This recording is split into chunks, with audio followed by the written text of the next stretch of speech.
and welcome back to a brand new video today on the channel. And today I am going to be talking about the brand new horror movie and Stephen King adaptation, The Boogeyman. And this film was directed by Rob Savage, and this film stars such people as Sophie Thatcher, Vivian Blair, and Chris Messina. This film is about a grieving family. They unfortunately just lost their mother in a tragic accident, so they're not doing very well. They're very sad and very emotional. But while they're all trying to grieve, they start noticing little signs and start realizing that maybe there is a paranormal entity at play that's harassing them while hiding inside their closet. That's all I'm going to say without saying spoilers to you guys, but I'm going to start off by saying I didn't have a huge amount of anticipation of this movie.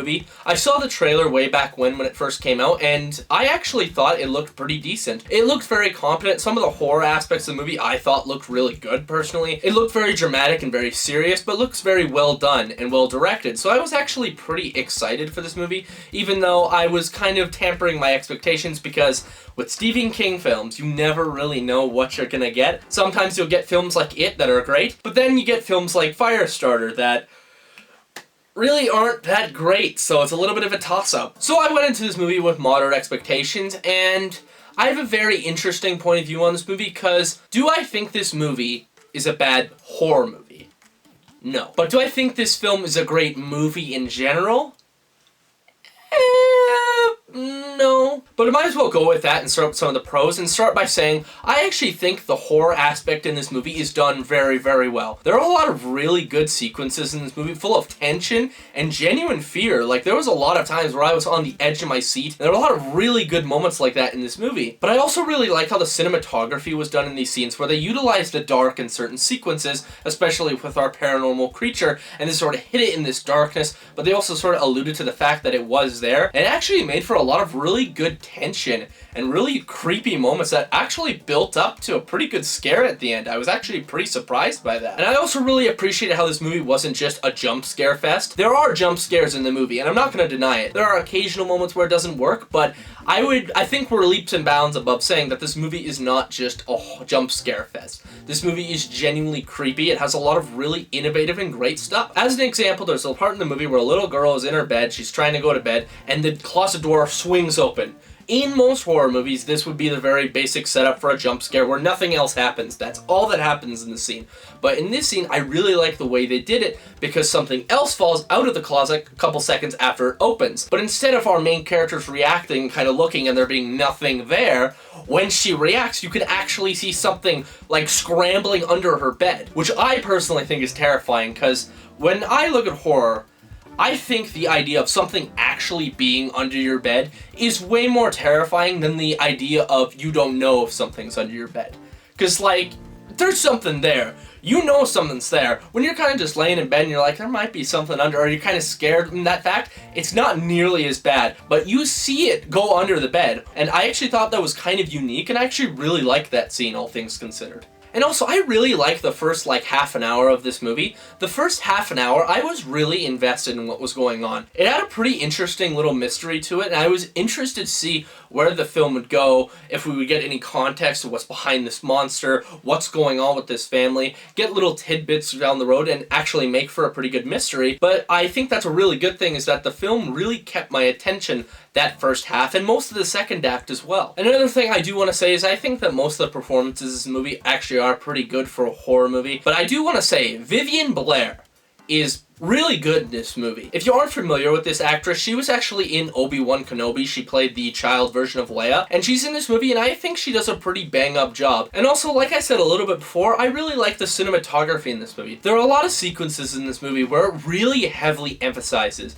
the importance of its cinematography. There's a lot of sequences where that is the thing that's keeping these scenes from being mediocre. There's a lot of really good ideas in these scenes, and they all look pretty gorgeous. Like, there's a lot of really cool stuff, especially with, flashing lights and different color palettes that are reflecting off of the characters' faces and the creature's face at that. And it actually makes for a really fun and enjoyable experience.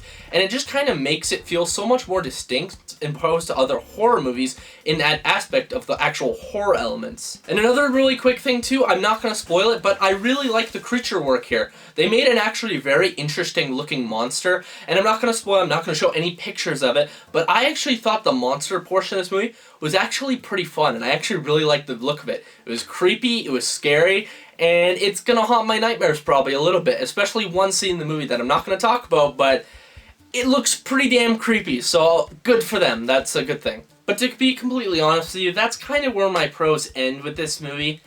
Like I said, I have a very weird opinion about this movie where I think it's a good horror movie. Like I said, I really like the horror aspects, but like I said before, the rest of the movie really doesn't stack up. It feels very familiar in a way, especially the last half act of this movie I completely checked out. The ending I thought was pretty damn bad actually, and it completely lost me by the end because there are certain things that they set up in the first act that you were like, oh, that's interesting, I want to see how this goes.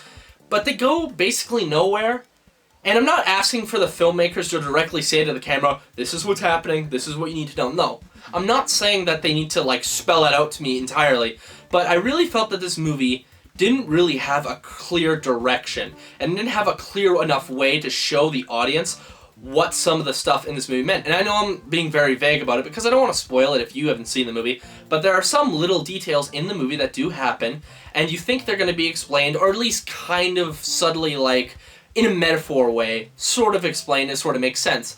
But they don't ever come. They don't ever happen. You kind of are just watching the movie, and the film just ends, and you're like, so what did that mean? Like, what did this mean? And maybe I'm just the weird one for not figuring it out, but I had a couple people with me, and none of us could figure out really what those moments meant. So I really felt like the filmmakers should have kept that in mind and actually tried to make it a little bit more straightforward in understanding its themes, because there are a couple themes in this movie that you do understand, but those key details really don't make a whole lot of sense when you're sitting down and watching it. And like I said, the film is just very familiar. Like, in the first bit of the movie, and that's the best part of the movie, like I said, it feels very distinct. It feels very much like a very unique movie that took a lot of passion, and it was different. It was out of the box, and I was really enjoying it.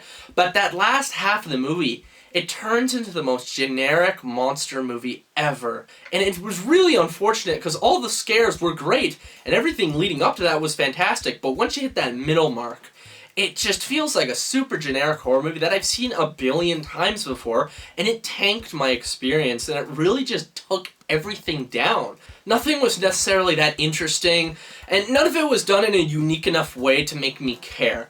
Because honestly, I didn't really get the family dynamic in this movie. Like, the daughter and her sister I kinda got, but with the dad, when he comes in, he kind of comes in the movie, and he's there for a while, he's there at the beginning of the film, but then he just disappears the second act.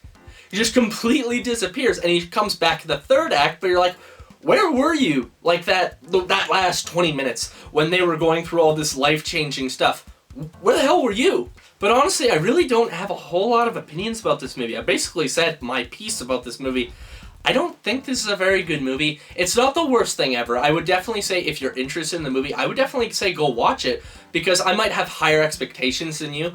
So I'm honestly going to give this movie a 5 out of 10. There are competent things about this movie, and this movie's not complete trash. There are okay performances, there's good horror in this movie, but it's just not genuinely a very interesting movie by the second half, and it doesn't have a proper end, and it doesn't really have a whole lot of, like, I guess you could say, it doesn't have any weight by the end of it. You kind of just watching it like, okay, that was it. It feels like you're almost robbed in a way of a really cool ending, and I don't know, I just didn't really like that. Like I said, don't need to spell it out for me, you don't need to have an exposition dump and explain everything to me, but I just didn't really like it. It wasn't necessarily well done in my opinion, except for that first half, like I said. But anyways, if you liked this video, please like and subscribe down below for more content on the channel coming pretty damn soon. But I'm going to see y'all in the next one. See ya.